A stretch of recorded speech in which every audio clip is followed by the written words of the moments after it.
अपने घर में अकेली रहती थी। उसके पति की सारी जायदाद उसके नाम हो गई थी, पर सभी गांव वाले उस औरत को मनहूस औरत समझा करते थे और सभी उससे नफरत किया करते थे। एक बार कमला राशन की दुकान पर खाने का सामान खरीदने जाती है। भैया जी, जरा 1 किलो दाल चावल देना। अरे हाय हाय हाय हाय हाय हाय! अरे मनहूस औरत, मेरी दुकान में अपशुगन करवाने आ गई क्या? हैं? चल जा यहाँ से, मैं कुछ नहीं देने वाला हूँ तुझे। भाग भाग यहाँ से, चल जा, निकल। भैया जी, ऐसा मत कहिए, मैं गर्भवती हूँ, मुझे खाने की बहुत ज़रूरत है, मुझे खाना दे दीजिए। दुकानदार कमला को वहां से धक्के मारकर भगा देता है। तभी कमला रोते रोते उस गांव के किन्नरों के इलाके में आ जाती है। गांव वाले किन्नरों को उसी इलाके में रखा करते थे, क्योंकि वो लोग किन्नरों को पसंद नहीं करते थे और उनके इलाके में रहने से मना करते थे। तो किन्नरों ने उसी गांव में अपना एक इलाका बना लिया था। जब किन्नर लोग देखते हैं कि एक गर्भवती महिला रोते रोते उनके इलाके में आ गई है, तो सारे किन्नर कमला के पास जाकर उसका हाल पूछने लगते हैं। क्या हुआ बहन, तुम्हारी गर्भवती अवस्था में इतनी बुरी हालत कैसे है? तुम रो क्यों रही हो? तुम डरो मत, हम तुम्हें कोई नुकसान नहीं पहुंचाएंगे। तुम शांत होकर सब बताओ कि हुआ क्या है। मैं कमला हूँ, मैं गांव के दूसरे इलाके से आई हूँ। 2 महीने पहले ही मेरे पति की मौत हुई है। मुझे गांव के लोग मनहूस मानते हैं, क्योंकि मैं विधवा हूँ और गर्भवती भी। वहाँ के लोग मुझे खाने के लिए कुछ बेचने के लिए भी तैयार नहीं, जिससे मेरा गुजारा नहीं हो रहा था। कोई बात नहीं कमला, हम तुम्हारा ख्याल रखेंगे। किन्नर लोग कमला को एक खाली घर में रहने के लिए जगह दे देते हैं और उसकी देखभाल भी करते हैं। कुछ ही महीने बाद कमला अपने बच्चे को जन्म देती है, पर अफसोस, कमला बच्चे को जन्म देते ही अपनी जान गंवा देती है। जब सब किन्नर बच्चे को देखते हैं तो बहुत खुश हो जाते हैं, क्योंकि वो बच्चा भी किन्नर ही था। कमला ने एक किन्नर बच्चे को जन्म दिया था। अब इस बच्चे की देखभाल कौन करेगा? हम तो इस बच्चे को गांव के दूसरे इलाके में भी नहीं भेज सकते। और तो क्या हुआ, इस बच्चे की माँ नहीं रही तो हम इसे पालेंगे। अब ये हमारे इलाके में रहेगा, हमारे साथ रहेगा। फिर वो किन्नर उस किन्नर बच्चे को गोद ले लेते हैं, उसका नामकरण कराते हैं। उस किन्नर बच्चे का नाम शक्ति रखा जाता है। देखते ही देखते शक्ति बड़ी होने लगती है। उसके रंग रूप बहुत सुंदर थे। वो बहुत सुंदर किन्नर दिखती है।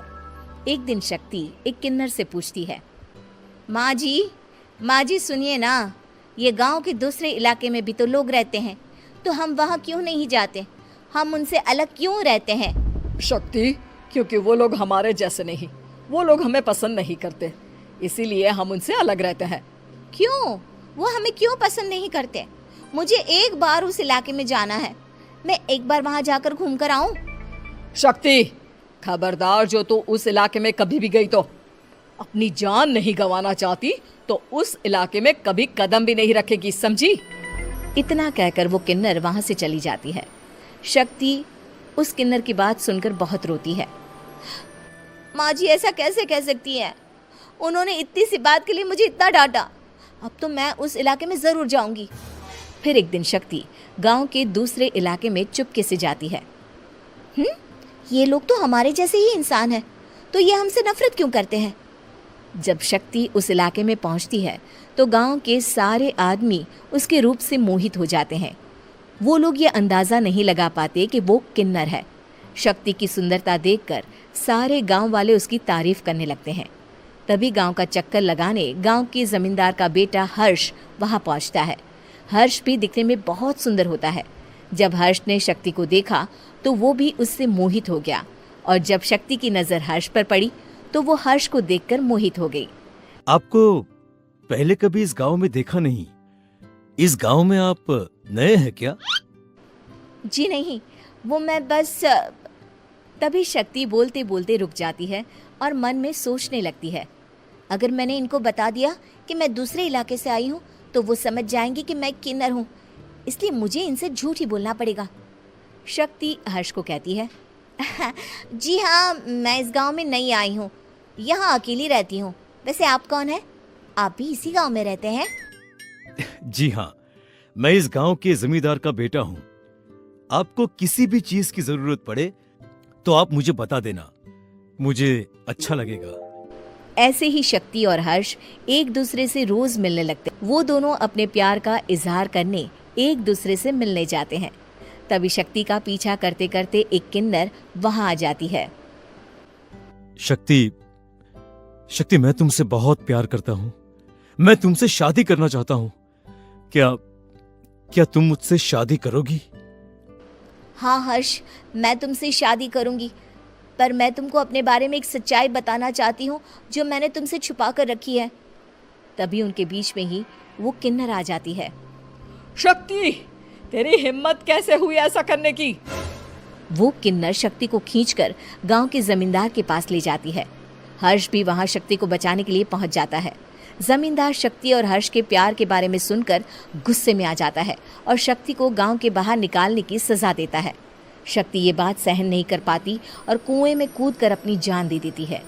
जमींदार हर्ष की शादी गांव की एक लड़की से करवा देता है, पर हर्ष इस शादी से खुश नहीं होता।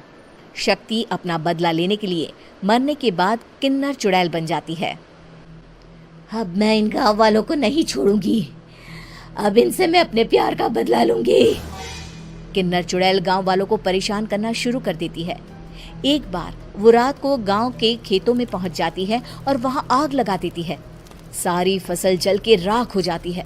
जब एक आदमी रात को उठकर देखता है कि खेत में आग लग गई है तो वो वहां पहुंच जाता है। वो देखता है कि खेतों के बीचों बीच एक किन्नर चुड़ैल खड़ी है और वहां खड़े होकर ताली बजा रही है। गांव वाला किन्नर चुड़ैल को देखकर बेहोश हो जाता है। जब सुबह उस आदमी को होश आता है तो वो सीधा जमींदार के पास जाता है। अरे जमींदार साहब, अरे वो किन्नर चुड़ैल ने मेरी सारी फसल जला दी। अब मैं क्या करूंगा? क्या होगा मेरा? जमींदार चुड़ैल किन्नर का नाम सुनते ही सब कुछ समझ जाता है। अब वो बहुत डर जाता है। उसी रात को जब जमींदार डर के मारे अपने कमरे में सो नहीं पाता, तभी वहां अचानक से किन्नर चुड़ैल आ जाती है। किन्नर चुड़ैल जोर जोर से जमींदार के आगे खड़ी होकर हंसने लगती है और ताली बजाने लगती है। जमींदार उस डरावनी किन्नर चुड़ैल को देखकर बहुत डर जाता है। तूने मेरे साथ बहुत बुरा किया, अब मैं तुझे जान से मार दूंगी। नहीं नहीं नहीं नहीं नहीं, मुझे माफ कर दो, मुझे मत मारो। मैं कभी ऐसा दोबारा नहीं करूंगा। अब तुम जो बोलोगी वही मैं करूंगा। ठीक है, मैं चाहती हूँ कि किन्नर इलाका गांव के इलाके से जुड़े और गांव का कोई भी आदमी किन्नर समाज से द्वेष ना करे, उससे नफरत ना करे, नहीं तो मैं सारे गांव को मार दूंगी। और तुम गांव में एक नया कानून बनाओ कि अगर किसी ने भी किन्नर समाज को हानि पहुंचाने की कोशिश भी करी या इनसे भेदभाव करने की भी कोशिश करी तो उनको कड़ी से कड़ी सजा मिलेगी। हाँ हाँ हाँ हाँ, मैं ऐसा ही करूंगा। तुम जो बोलोगी वो मैं करूंगा, पर मुझे जाने दो प्लीज। तब वो किन्नर चुड़ैल वहां से चली जाती है। गांव का जमींदार किन्नर चुड़ैल का कहा मानते हुए दोनों इलाकों को एक कर देता है और नया कानून भी लागू कर देता है। तब से वहां किन्नर